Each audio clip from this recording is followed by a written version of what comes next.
You learn that King Lear decided to step down from his throne and divide his kingdom amongst his 3 daughters. First, he puts his daughters through a test. His daughters, Goneril and Regan, oblige gracefully, but Cordelia, Lear's youngest and most favorite daughter, however, decides that she has no words to describe how much she loves Lear, and so Lear becomes angry and disowns her. She decides to go and marry the King of France and leave. Edmund, the bastard son of Gloucester, forges a note in Edgar's name that Edgar plans on murdering his father. Gloucester reads the note and believes that his legitimate son is going to kill him. Have you heard the latest news? No, what's going on? You haven't heard about the war going on between Lear, Cornwall, and Albany? No. Oh my gosh! Getting ready to arrest Edgar, and I only have one step left in my plan. All I need is a little hard work and some good luck. Edgar, come here, I need to talk to you. Father knows that you're here. He knows that you're hiding here, and you need to take advantage of your daughters and sneak away while you can. You haven't said anything to the Duke of Cornwall, have you? No, I haven't said anything. Okay, I'm going to pretend to threaten you with my sword. Draw your sword as if you're defending yourself. Now run away.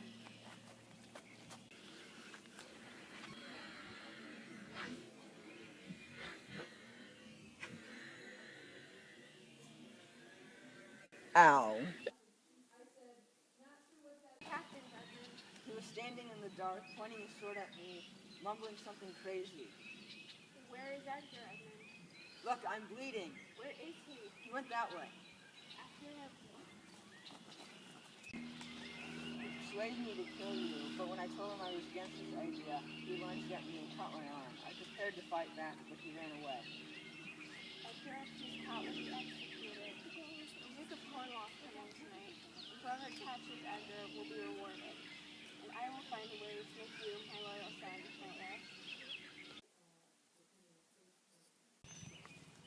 How are you, my friend? Ever since I've arrived, I've been hearing strange rumors. Yes, if they are true, there is no punishment hard enough. How are you?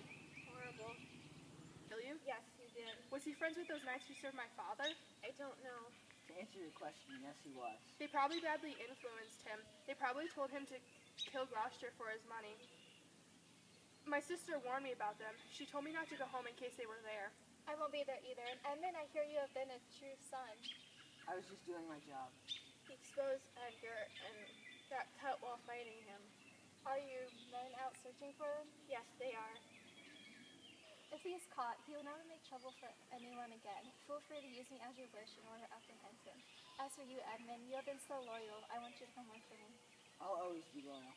Thank you so much for your kindness. We came to you for advice. Yes, my sister and my father have both written me about arguments between them. It would be inconvenient for me to answer him from home, considering that he might be on his way there. The messengers are waiting for my reply, so we need your advice and we need it fast. All right. You are always welcome here.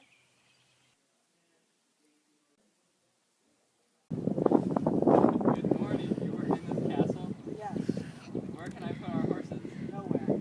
What? Please treat me kind, sir. No, I will not do that. You don't even know me. Why do you treat me so? Because I know that you're an arrogant, faithless, stupid servant, and nothing but a coward and a beggar. How dare you talk to me like that? Draw your sword so I may kill you. Help! Help! He's gonna murder me! Someone help! He's trying to kill me! That was a messenger for my sister. Tell me now. I don't know. He just attacked me. This is absurd. I don't like you. What made you so bad? I don't like you. Makes no sense at all. Next one bit. Enough. Bring out the stops. You put me in the stocks with me insulting the king this servant.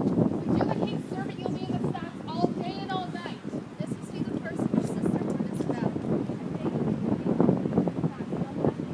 I'll take all responsibility for that.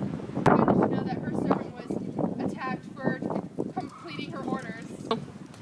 I'm sorry to use your body in such a way. It's okay. This water should okay. We tried to catch up on my sleep. You will be very angry when you hear about this.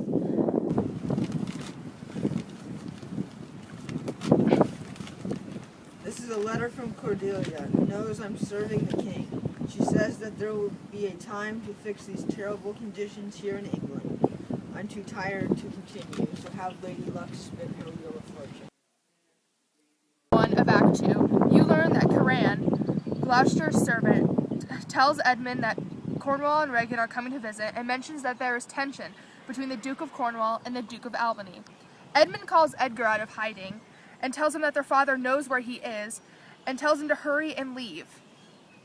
When Edmund hears Gloucester and his men coming out, he pulls out his sword and cuts his arm so that they'll believe that Edgar tried to assassinate him. Gloucester promises revenge for Edmund and vows to hang Edgar when he is caught. In scene 2, you learn that Kent and Oswald met, and Kent is very generous in insulting Oswald. Kent tries to attack Oswald, but Oswald calls Regan, Cornwall, and Gloucester. Cornwall punishes Kent by putting him in the stocks. Edmund continues to be one of the most deceiving and cunning villains in all of Shakespeare's writing. Gloucester's rejection of Edgar in this act parallels Lear's rejection of Cordelia in Act 1. The cities are calling men out for me, but they will not find me. I'll dress as an ugly, repulsive hobo. I'll smear mud on my face and mat my hair all crazy like. I'll also wear a garbage bag. I've witnessed hobos who are crazy enough to be in a loony bin, but I will outshine them all. The normal people always shout, "You old, poor, crazy Toms." That's what I'll become. I'll become a crazy Tom, because as Edgar, I am nothing at all.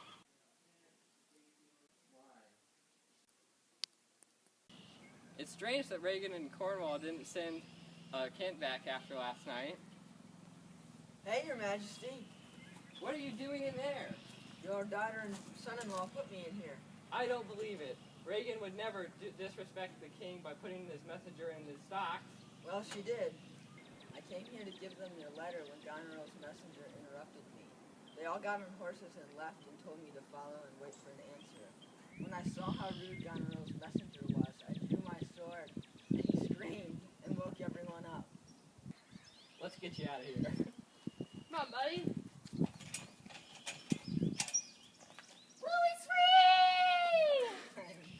Go.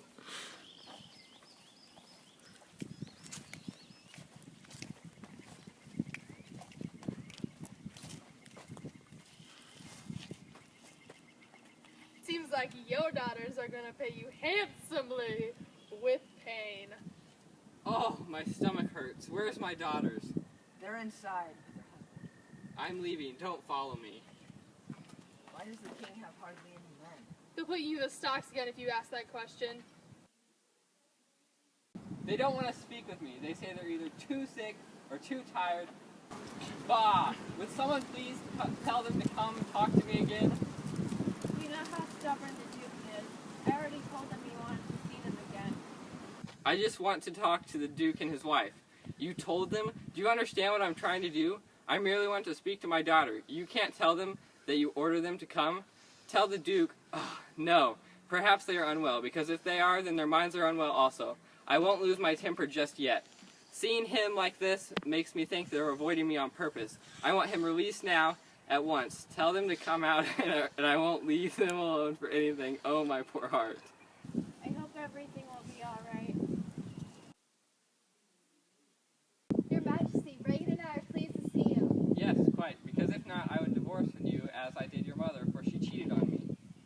Oh, Regan, your sister is being so unkind to me, I can't bear it. She's breaking my heart. You'll never be as cruel as her. Must be misunderstanding, Father, for Goneril had never abandoned her duties as a daughter to you. What? Face it, old man. You need to have other people taking care of you, so go back to Goneril and apologize. Apologize? I will not apologize. This is not appropriate for the royal family. I'm staying here. All I want is some food, shelter, and a bed. Quit being a baby. Go back to Goneril and apologize. Remember, I gave you half of the kingdom. Get to the point, old man. Can we have a second alone, please?